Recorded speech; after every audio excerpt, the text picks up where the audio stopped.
మీ business ఏదైనా మీ ఊర్లో promotion చేయాలంటే అది సుమన్ టీవీతోనే సాధ్యం. ఇప్పుడే సంప్రదించండి.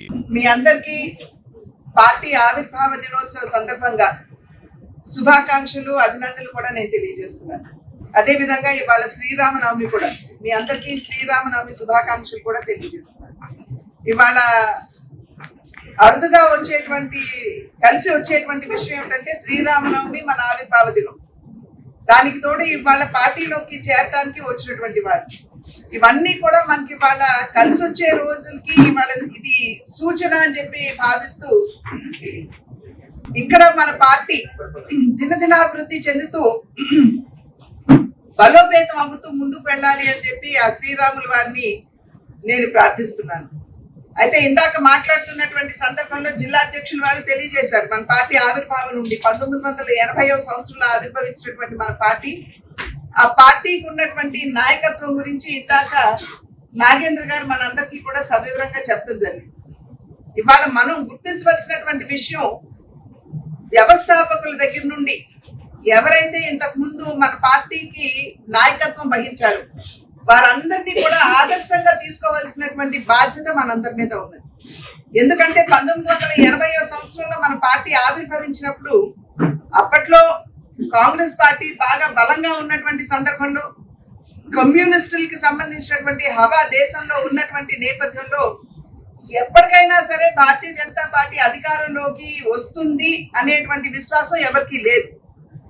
అయినప్పటికీ కూడా మన పార్టీ అధ్యక్షుడిగా నియామకమైనటువంటి వారందరూ కూడా ఆ రకమైనటువంటి నమ్మకం, విశ్వాసం లేకపోయినా వారి యావత్ జీవితాన్ని కూడా పార్టీ సేవకి అంకితం చేసినటువంటి విషయాన్ని మనం అందరం కూడా ఇక్కడ గమనించాలి.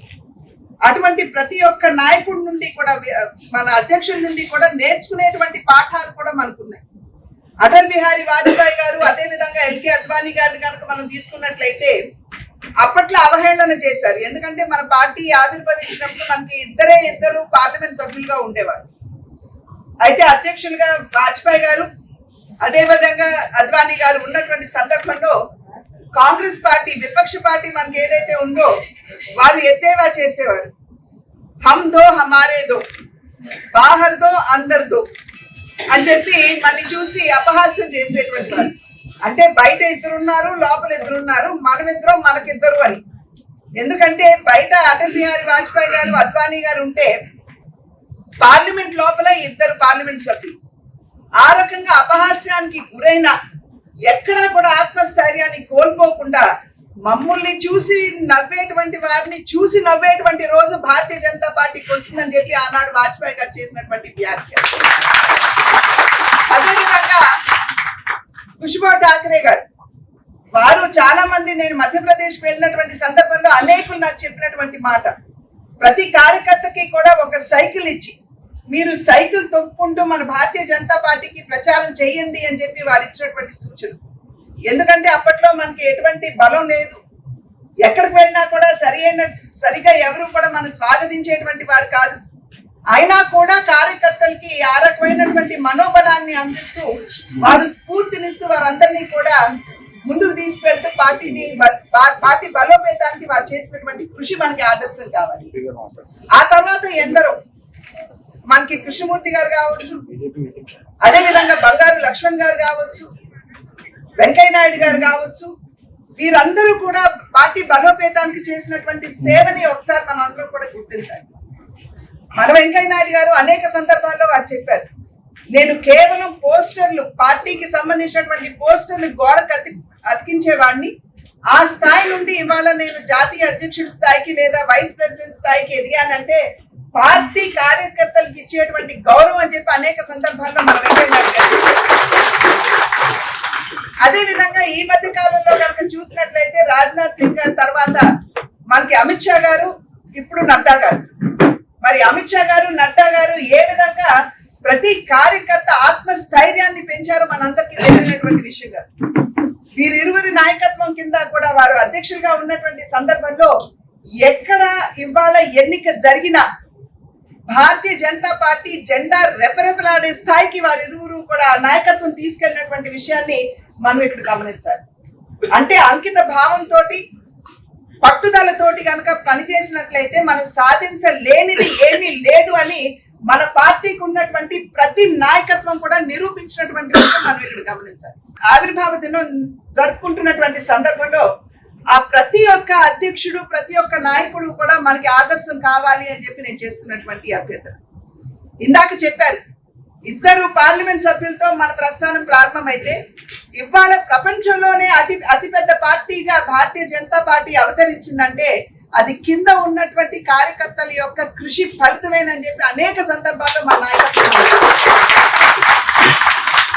భారతీయ జనతా పార్టీకి చేసుకున్నటువంటి పుణ్యం ఏమిటంటే 40-50 సంవత్సరాలుగా పార్టీలో ఉన్నప్పటికీ కూడా నాకేమిటి అనేటువంటి స్వలాభాపేక్ష లేకుండా నిస్వార్థంగా పార్టీకి పనిచేసే కార్యకర్తలు భారతీయ జనతా పార్టీకి వాళ్ళు ఉన్నారు. మొన్న చంద్రబాబు నాయుడు గారిని కలిసినప్పుడు కూడా వారు ఇదే విషయం నా వద్ద ప్రస్తావించడం జరిగింది. సాధారణంగా కార్యకర్తలు మాకు ఏం పదవులు వస్తాయి, మేము ఏ స్థాయికి ఎదుగుతాము అని చెప్పి ఆకాంక్షిస్తారు. కానీ మీ పార్టీలో ఏ కార్యకర్త కూడా అటువంటి అపేక్ష లేకుండా కేవలం పార్టీకి అంకితం అవుతుంది, పార్టీ బలోపేతానికి కృషి చేసేటువంటి కార్యకర్తలు మీ వద్ద ఉన్నారని చెప్పి స్వయంగా చంద్రబాబు నాయుడు గారు చెప్పారు. కనుక భారతీయ జనతా పార్టీ మరి స్థాపన చేసినటువంటి ముహూర్తం ఏమైతే ఉందో అది అంత గట్టిదని చెప్పి నేనైతే గట్టిగా విశ్వసిస్తున్నటువంటి మాట. కనుక ఇవాళ మన ముందు ఉన్నటువంటి లక్ష్యం ఏ విధంగా యావత్ భారతదేశంలో ఇవాళ భారతీయ జనతా పార్టీ బలోపేతం అవుతుందో ఆంధ్ర రాష్ట్రంలో కూడా భారతీయ జనతా పార్టీ బలోపేతం అవ్వాల్సినటువంటి అవసరం చాలా ఉంది. ఇప్పటికే మనం కార్యకర్తల యొక్క కృషి ఫలితంగా చాలా ముందుకు వచ్చాం. అయితే ఇంకా చేయవలసినటువంటి, మనం సాధించవలసినటువంటి, చేరుకోవలసినటువంటి గమ్యం ఇంకా సుదూరంలో ఉంది.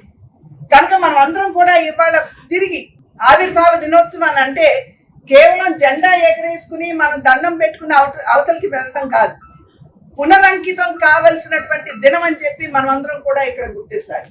అంటే పార్టీ సేవకి, పార్టీ సేవ ద్వారా దేశ సేవకి. ఇందాక నాగేంద్ర గారు మాట్లాడుతూ చెప్పారు, country first, party next, self last.